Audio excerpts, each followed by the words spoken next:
Namaskaram, 1000 names and 1000 stories, 302nd name, UGHAAVARTHAAYA NAMAH. Before the onset of Kali Yuga, a group of sages gathered and approached sage Vedavyasa at his ashram. They said, "O revered sage, we recently witnessed a grand yajna being performed in the celestial realm.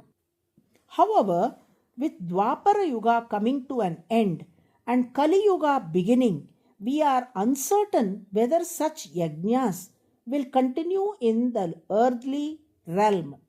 We seek your guidance on this matter." Vedavyasa replied, "Before addressing your concern, tell me, why should yajnas be performed?" The sages responded, "When yajnas are conducted as prescribed in the scriptures, the Lord is pleased and he bestows his grace upon the Jivatmas.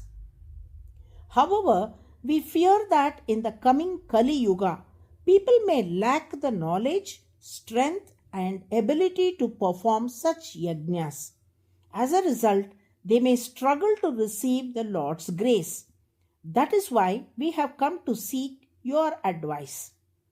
Vedavyasa nodded and said, "What you say is very true. Yajnas are indeed a means to please the Lord. In Kali Yuga, very few will possess the expertise to perform them. So, how will people receive the Lord's grace? My father, sage Parasara, has provided a simple solution for Kali Yuga through the following verse. ध्यायन् कृते यजन् यज्ञैः त्रेधायां द्वापरे अर्चयन् यदाप्नोति तदाप्नोति कलौ संकीर्त्य केशवम्.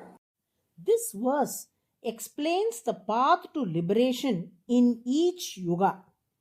In Satya Yuga, that is Krita Yuga, liberation is attained through meditation, that is dhyana.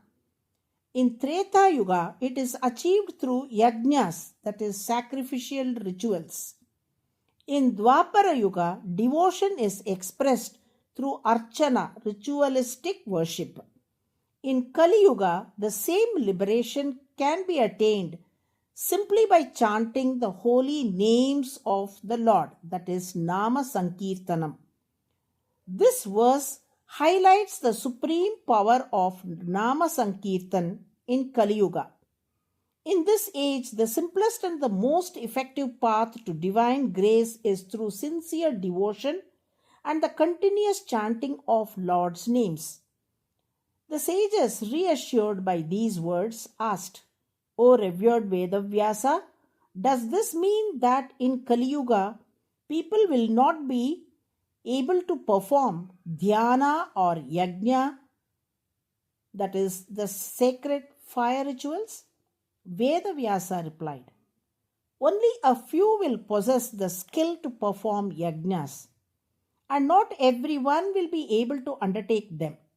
However, when Kali Yuga ends and Krita Yuga, that is Satya Yuga, begins again, people will once more be naturally endowed with the ability to perform penance and yajnas."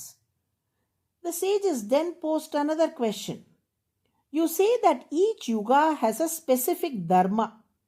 Will these dharmas remain unchanged as the yugas rotate?" Vedavyasa explained, "During dissolution, the Lord manifests as a divine infant lying on a banyan leaf, floating on the cosmic waters, holding the entire universe within him. Within him, he also preserves the dharma associated with each yuga. When creation resumes, he releases the yugas along with their respective dharmas. The cycle of the 4 yugas is governed by the Lord. As the yugas rotate in their natural order, the dharma of each yuga also remains unchanged, moving in sync with the yugas. The Lord ensures this cycle remains uninterrupted.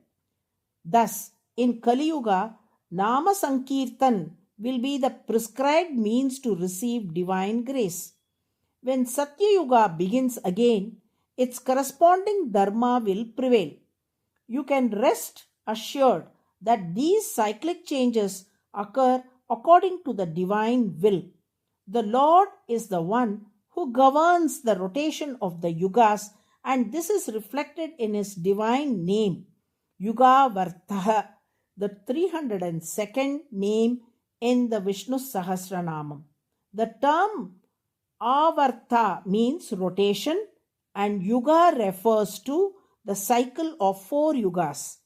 UGHAAVARTHAAYA thus signifies the one who causes the yugas to rotate along with their respective dharmas. By chanting UGHAAVARTHAAYA NAMAH, we invoke the Lord's blessings, seeking a positive turning point in our lives.